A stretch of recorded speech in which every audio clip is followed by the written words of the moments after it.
Hi, my name is Sherley. And I'm Brandy. And welcome back to Unspoken Transitions, where we talk about the nuances of adulthood and the challenges and things that people don't really talk about. So today's topic is... So we are diving into healing from breakups. I know recently we talked about breakup experiences, how it felt like it was breakup central. Everyone was breaking up. So today we're going to be talking about how do we heal from that, how do we grow from that, and our experiences, and maybe talking a little bit about friendship breakups too, because I think sometimes we always focus on the romantic breakups, but the friendship breakups can hurt just as deep, if not more. Deeper. That's for real. So let's get right into this. That's a fact. Yeah. So we're gonna start off with the topic of Love is Blind. I don't know if you all have watched it, but if you haven't, you should definitely catch up. If you like messy, you like chaotic, but you also love like romance and everything, you should watch it. Not me being like the advertisement of Love is Blind, but right. If you have not seen the show, it is a show about people who fall in love without seeing each other. So literally it's like them talking through a wall. I know this sounds insane, but like they're talk through a wall without seeing each other, and they just hear each other's voices and just have that authentic relationship with one another where they are not focused on appearances and everything else that we'd be focused on if we see somebody, and see if they can bond and stuff like that. So and the test is really to find out if love is truly blind, if you can fall in love with someone without seeing them. It's on Netflix. I think it's 5 seasons. 5 seasons, yeah. 5 seasons right now. So this one was a little, questionable, but the previous season, some of them had some really strong couples. Yeah, honestly, I would just say season 1. It's season 4. 1, yes, 1 and 4. The rest you can just skip 2. Just Please completely skip 2. Please skip 2. In fact, when we say skip, they'll probably watch it, but like skip 2. But if you're looking for authentic love, season 1, 4, and this That's one, really it. Yeah, this season was kind of yikes. But we're gonna get into all of that and the breakups, the couples that made it through, all of that, because I think it really relates to this topic. Exactly. So thinking about the couples, I think I'm already forgetting their names and everything, but like, why did you think the couples who broke up, or like any one of them? Yeah, to be honest, I wish more of the couples that were on the show actually stayed together. And it just felt as though some of them were going on for different motives than to find love, which I guess is what you get with reality shows today. I was really, spoiler alert if you haven't watched it yet, but I was really surprised that Milton and Lydia were the only couple that lasted. Out of all of them, I was not expecting that.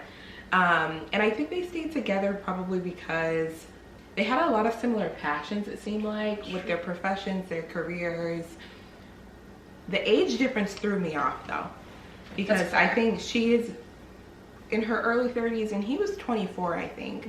So the age difference really threw me off, and is why I didn't think that they would last. Yeah. Usually it seems like if there's a huge age difference, it works out better when the man is older.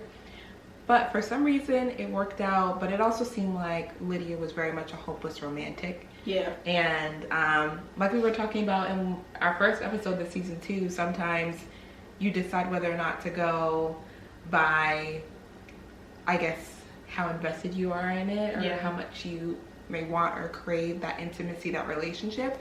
So I think that made it go a lot better. And they also seem opposite in terms of personality. Lydia's very outspoken, out of the box, and Milton is very quiet and reserved, very intellectual. Yeah. So yeah, I was really surprised by that one, but now I'm like, okay, they're kind of cute. Yeah, like it literally took me until the last episode for me to be like, oh, I think they're cute, because I was kind of like, I don't know about this, because like you said, Lydia is like, energetic and like bold and like loud, and she's like, I'm extra, so on and so forth, and Milton's kind of just like, I'm here, like I'm here for you. I'm gonna be the calm, and you're the storm, I'm the calm. I'm gonna just like hang out here. Which I can see how they can like complement each other, but I was genuinely shocked that they stayed together. I mean, it was kind of 50-50 me, because I remember we were watching it and I was kind of just like, okay, there's a chance that he can say no, but I also can see how he can say yes at the same time. I knew Lydia was gonna say yes regardless. It didn't matter who that man was. She was gonna say yes. And to speak on that, it's like when she was in the pods, it was Izzy, it was some other guy, I don't remember his name, and then it was now like Milton as the last option, and you can just tell that she was passionate about love and just passionate about getting married. She was passionate about getting married to somebody, anybody, whoever was down to do it with her. Yeah. Which I think is kind of concerning. It is concerning, and that reminds me of a podcast that I was watching recently. Can't remember the name of it. I feel like I'm always referring to some kind of podcast, TikTok, something. But in that podcast, a man was explaining how he thinks that men are more genuine and authentic lovers because women have a picture of the love that they want and they will fit anyone into that mold and see that potential in them. But men authentically and genuinely will be only interested in you if they really love you and care about you. True. I'm like, he has a little bit of a point there. Yeah. I think that's a beautiful, I never like heard of that, but that is kind of accurate because, you know, we watch the Disney movies and like shows and like Pride and Prejudice, like we watch all these things and we're always making comparisons or always just like, oh, it should be like a knight in shining armor, and the guy's kind of just like, it's either I vibe with you or I don't vibe with you. Which goes to say what we were talking about like in that episode where we were kind of sharing that like guys will show you if they like you or not, and if you're not getting that energy, it means that they don't. So I think what you just said speaks to that completely, where if they like you, you'll know they like you. If they want to do it, they'll do it. And if they don't want to do it, they probably don't like you as much. Right. And in the Haitian culture, I've heard a lot too where people will say the man should like you more than you like them. Have you heard that? I've heard that. I've heard that a lot. I'm like, I don't know if that's true. But I've heard it a lot. Where people say that because then it'll even out a bit. Because I think women are naturally more invested, so if a man likes you more, I feel like it'll balance things out a little bit more. I don't remember. I've heard of that before, and there were so many reasons on TikTok why they said like the guy should like you more than like the girl liking the guy more. I don't remember what the explanation was, but I was kind of like, huh, that's interesting. But I guess very interesting. Damn, I should have looked into that a little bit more. But like. That is a solid point. I also think is like unrelated, but with Izzy and Stacy, I knew they weren't going to be together because you can kind of see when people check out. Like when I saw Izzy, because in the pods, I know that Izzy chose Stacy specifically because she's outgoing, she's like relaxing, she's fun, she's carefree, so on and so forth.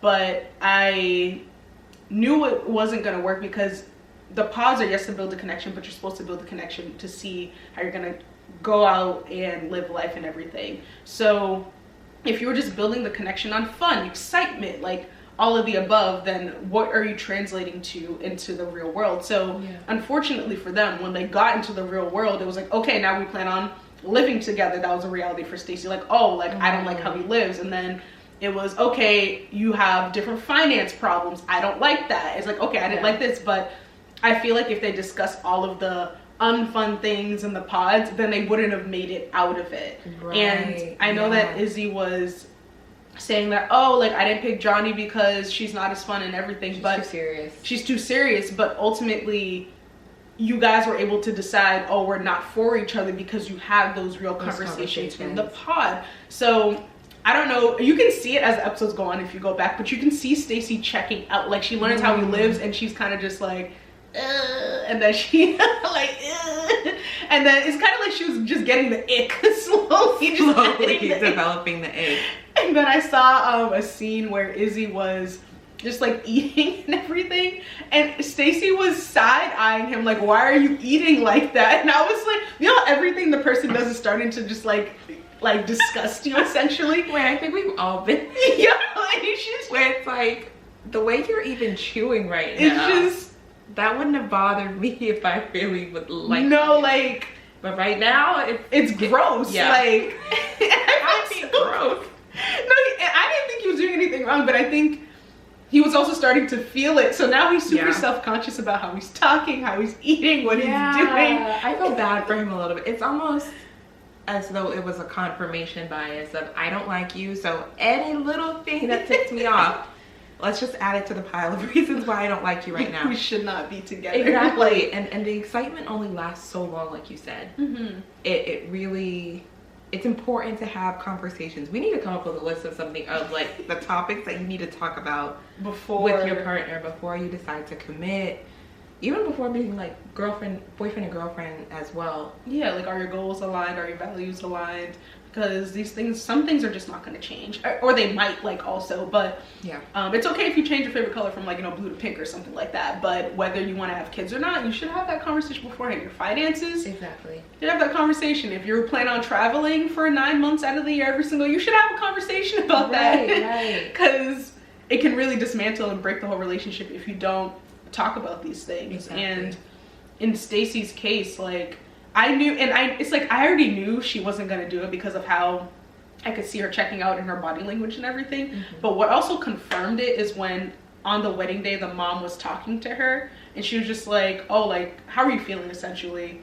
And Stacy was pretty much insinuating that she felt like uncomfortable, like she can't breathe, she was nervous and everything. And then the mom was kind of like, trust your gut instinct, like, you know, your gut never lies. And then once she said no, she was like, yeah, I feel better, like I feel relieved. She didn't say I feel relieved, but she said something along those lines. Yeah, where she said like, oh, like I feel good. And I noticed the contrast between what she said to the camera and what she said to Izzy. The camera, she was just like, this was like a good decision to make for myself. And then to Izzy, it was like, oh, you know, maybe we can continue this and maybe X, Y, and Z. But you can tell that maybe she wasn't, I think you said this too, she wasn't trying to look bad on TV, number one. Yeah. And number two, like they weren't going to continue building from what they had. It was like, done.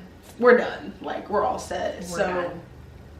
It was, yeah, I just knew it for them. And it's crazy how usually every season, for context, every season has like 5 or 6 couples and this who make it to the altar, and the fact that only 2 made it. 2. Why did they do it 3? Oh, January 6th, and I remember. She loves to call him January. Yo, do you remember his name? JP. Oh yeah, sure. Every time she's like, yeah, January 6th. January 6th, and I loved her. I don't remember her name. Taylor. And okay, Taylor. You're better with these names. Taylor. And Taylor, yeah, they left the pods. They didn't make it to the altar because he just wasn't, in my opinion, communicating. He wasn't communicating. He wasn't being honest with himself. No. I think the attraction just was not there, and he just didn't want to say that and didn't want to look bad, so he did. But I was kind of thinking, you know, in other seasons, he's like, people have said that I'm just not attracted to you, and they tried to like make it to the altar, but it doesn't work out. So the fact that he tried to like diminish her and put her down and come up with all these things, it was kind of like, you could have just said, I don't think we're compatible, because now he has like a girlfriend. It's like the opposite of Taylor. So I'm like, you could have just said, I don't think from the beginning this isn't gonna work out. So I agree. The reasons for them breaking up, I think this season it was they weren't being honest with themselves. I agree. And I also think it was lifestyle. It seemed as though Stacey was really used to a certain kind of lifestyle that was very, lack of better terms, like it seemed very wealthy, very much so, designer items, provided a lot by her dad. While Izzy has an experience where it seemed like he was the provider for his mom, being a single parent, and really had to step into a lot of those roles, and their lifestyles and likely values because of that are different. And even like the paper plates thing was a huge deal, and that was something that she struggled with. The credit thing, clearly she didn't want to be a part of that debt. She really didn't. On top of that, I also think the pieces around emotional trauma, it seemed like there was some kind of trauma bonding a little bit. Really? For Izzy? With Johnny or with Stacey? With Stacey. Like, really? Yeah, I feel as though whenever they got into arguments, he was just so happy that they got through that. Like, he was so used to being in arguments with her. He wasn't used to that sense of peace and calm. I see. So whenever there was an argument, it seemed as though he would always say something like, I'm just so glad we're getting through this together. I see. Like, you're just gonna help me get through the tough times and things like that. And it's like, hey, y'all are supposed to have a peaceful relationship. Yeah. It's going to be peaceful, not necessarily argumentative. I see. And I think maybe because of dysfunction that he grew up with, that's something he's used to in relationships. And like the fact that he gets into the like when they have a problem, he automatically he's relieved that it worked out, because usually maybe it doesn't work out, or the person leaves, or they're out. Yeah, that's kind of sad. Yeah, poor Izzy. So. It's true. Like, there's nothing. We're obviously not coming at Izzy, but I just think that they were just in two different places. Stacy was at a point where she had a house, right? She has a car, she has a successful like business or even job and everything, and she's 33, and she's like climbing up from where she is, and she wanted to bring somebody who's maybe on the same level as her, or maybe above, to continue like going up. Where Izzy was, like you said, we don't know his background, we don't know what was going on and everything, but he was still building his life. Like, he didn't have a house yet, he was still building his credit, he's still like maybe building his savings and his life and everything, and he was not close to where Stacy was. And Stacy would have had to have the patience and like care to bring him up to where she is, so that they can continue to build from there. But I don't think that she wanted that, or like was willing, and there's nothing wrong with that either. It's just two different wants in life. Like, he was just like, I just care about you, I just care about the relationship, like we can do this, like we can work through this. And she was just like, I need somebody where I am so that I can continue moving up. And I get it, you know, she's fair. Yeah, she's not 21, she's not 20, like she's in the middle of her career, she's like grown, honestly, and she just wants to continue elevating from where she is. So I know Izzy's with like someone else now, and I hope that they can continue building together and everything, but I think that just goes to say neither person was wrong. It's just that they weren't compatible in terms of their values and goals and everything. Yes, they had a good friendship, good friendship, they got along with each other, but ultimately they weren't at the point for them to like, you know, build up. And people were saying, oh, Stacy's superficial, and I was kind of thinking, I don't think she's superficial, she just knows what she wants, and she's going after what she wants, and she knows Izzy isn't it. So yeah, and it's fair. And that's it, like it's fair. And then I was thinking of season 1, I don't remember what the couple is, but I think it was Brett, maybe? Was his name Brett? It was Brett and somebody else. It was like a girl, you know how there was drama with that one girl in the season, in season 1, she was just the Jessica. Blonde girl? Was it Jessica? Remember whatever. There was Jessica, she was like drunk in every scene. Like, she was okay, and you know how she was Barnett, there we go. So it was Barnett and this other girl. See, Barnett knew that, I don't remember the girl, Amber, okay. So Amber was in a similar situation as Izzy, from what I remember, where she didn't have a lot of money, she was in debt and everything, but Barnett had a house, like he had a job and so on and so forth, and Barnett had the patience. He was willing to say, okay, I want to build with you, so like let me, honestly, I think he sold his house to help her with her debt, and then like later they moved on. So I think it was something like that where he was willing to do it, but Stacy was at the point where like, I'm not trying to do all that. So just different values, wants, needs. So I don't think she's okay. What about Johnny and Chris? The real reason why they broke up is because Chris cheated on Johnny. Which is, that's a fact. Awful. I mean, definitely reason worth. I mean, I'm not gonna condone him at all, because what he did was like really messy. He just ghosted her essentially, and then he was just like, oh, by the way, I'm out, got a new girl, by the way, and like kept it and I didn't expect that of him, which is kind of crazy. I really didn't expect him to do so, but for him, maybe he just has confrontation problems. Maybe. That was my guess. Maybe he just can't. But it goes back to one of our tips of just communicating. If you're not in it, just communicate. That's why it's there. That's a fact. Like, just say you're not into it. Just say like, oh, I don't think this is gonna work out, or maybe like everything that I've learned during the pause and everything is really hitting me now, and I'm not ready to move forward with you because I don't appreciate it and everything. And I think he could have just said that. One thing I will say is that, as opposed to other seasons, I'm glad that he just owned up to it. He was just like, I messed up. That was really messed up. I shouldn't have done that. I should have, even when the hosts were like asking him like, oh, why'd you do that? He was like, honestly, I don't even know, but regardless, it wasn't right and I shouldn't have done that. But for example, like Bartice, like when they were like, oh, why did you when they're like, oh, why did you go with another girl right after the wedding day? He was like, that's just my way of healing. You can't judge me. Don't ask me these questions, essentially. Like, and I'm like, so defensive. I just ask you a question. It's just a simple question. Like, or even Jackie and Marshall, it's like, you could have just said you don't like him. Just say you don't like him. It's as simple as that. You don't need to drag his whole character and everything. And Marshall literally said nothing to you. He was only respectful. So, yeah, the communication piece is really large. I think oftentimes people are scared to hurt people through communicating, not realizing that they're hurting them even more by not communicating. Oh my gosh. So just communicate. Just communicate. That's the moral of the story. Like, just talk to each other. You have a mouth, use it. Just use, like, literally just say what's on your mind and be, like, honest with it. Because this is, like, unrelated, but one of my biggest pet peeves is, like, when I ask a question to, like, a bunch of people and maybe they can't make it, maybe, like, they're not able to do it or whatever, and it's just hit with silence. And, like, you know, you might miss the text the first time, but when it's like 2, 3, 4 reminders and it's like you're not getting back to me, like, can you just say you can or cannot do something? It's as simple as that. It's like you think you're saving, like, I used to do this in the past, like with vacations and everything. I used to, like, reach out to like 15, 16 people, like back in, like, undergrad and everything. And I'll be like, hey, I'm going on a vacation to, like, Barbados or whatever.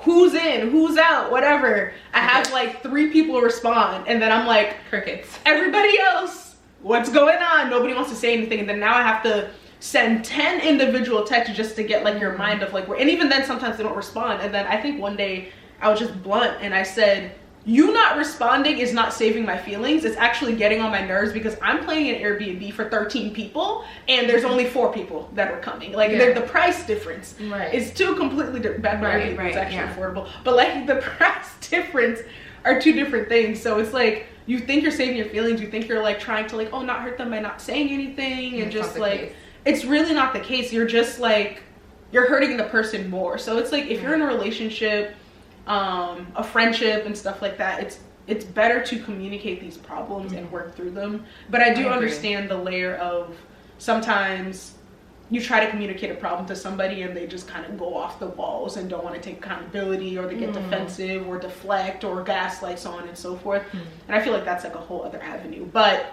ultimately, if you're friends with the person or whatever and you know that they have good communication skills or decent communication skills, or you're building communications in the friendship, then you should try to talk and work through it, as opposed to just being passive, because passive sometimes can lead to a lot of like preconceived notions and like just assumptions and so on and so forth that can cause problems later on too. I agree. And there are also other ways to communicate too. For example, if you need to write it on paper, I'm a pen to paper kind of gal. If I have to have a hard conversation, I will take out my journal and I will write down the things that I want to say, so that when I say it, I feel prepared and that I had time, not to rehearse, but to get my thoughts together. Because I think sometimes when I try and have a hard conversation, my thoughts get really flustered.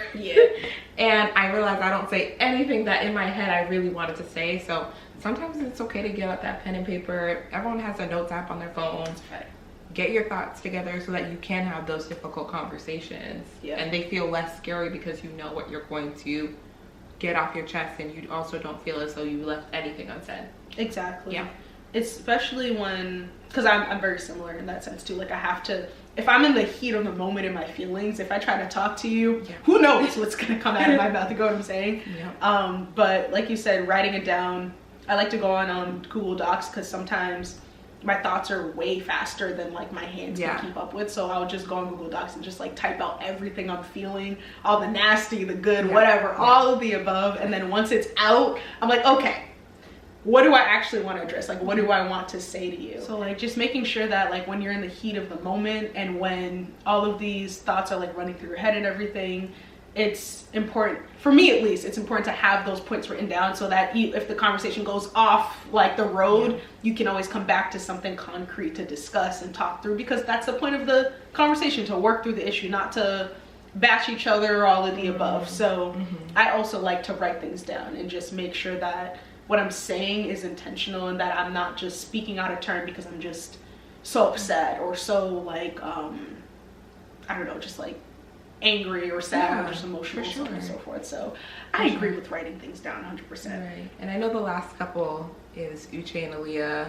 We don't need to get into that, because that could be a whole episode on its own. But I think the reason that they broke up is mainly because Aaliyah knew her worth. She knew her worth, she knew what she deserved, and it wasn't the way that man was treating her. I think I'm really glad that he said no to her at the dinner, like when she was like, oh, like I'm willing to try again and like work. Apparently they did date a little bit. Oh, they did. Okay. Oh yeah, that's true. They were cutting and chopping and everything, and it just seems like you cut it off. Because, and also if you want to recap Jessie Wu, she does a great, like she sat down with some of the girls from the show and everything. So that's true. She had all the tea, all the details. All the tea. Yeah. But that is true. She did realize her worth. I forgot about that piece because of the way they edited it on the show. But and she's very well spoken, very beautiful woman. Like I really am glad that she recognized her worth and realized, like, you know what, I can do better. This isn't for me. This isn't going to work out. For them, it was just unfortunate because I was vouching. I was like, oh gosh, black couple, let's go. Like, yeah, so hype, but didn't pan out that way. It didn't work out. And then funny enough, at first I was just like, oh, Leah, like, why did you leave? Like, you shouldn't have left or whatever. And then as we start hearing more details and understand more, I was like, oh, like, it was kind of like a blessing that you left, because it was just going to continue getting manipulated and twisted and contorted into, like, and who knows what would have happened now, or how much he would have like beat down your confidence, because that's what I feel like was happening on another scale too. But yeah, they're unfortunate. I thought it was gonna be a wholesome black couple of the season, but not at all. Not at all. It was really bad. But and he's still trying to back himself up to this day on his like Instagram and everything. I don't know if you saw a video, but a woman was asking him, like, oh, like, they said that you're not attracted to, like, you know, black, like darker skinned women, essentially. And he was like, did you see it? Didn't he play the I dated a black woman before card? Yeah, he said, I dated a black woman before, and he's like, yeah, it's not like appearance and everything, like we went out, so on and so forth. And then at the end of it, he was like, yeah, it was because of like appearance. And it was like, you could have avoided this 3 minutes and just said that you weren't attracted to her and just called it a day. You didn't have to do all that. But it's like he tried to back himself up so he didn't look as bad, and then said it. And it was very apparent that his lawyer's side came out. It didn't look good. It wasn't a good look for him. So he's I'm pretty sure the most hated. So maybe there's always that one person every season, and what he said is giving very much so I have a black friend. Please. It's giving very much so I have that one black friend. I have that friend, so I'm not racist because I have that one black friend. Okay. Sure. Yeah, I think the way he was, yeah, we can go on about him forever, but like I just don't think he has some work to do. I know that he comes off as like emotionally mature and everything, but I think, I don't know, something's off. Something's like really off, despite him saying that he is emotionally connected to himself. He knows all the information, but I don't know if he actually feels the information that he's saying or like practices it. It's like a dictionary. Yeah, but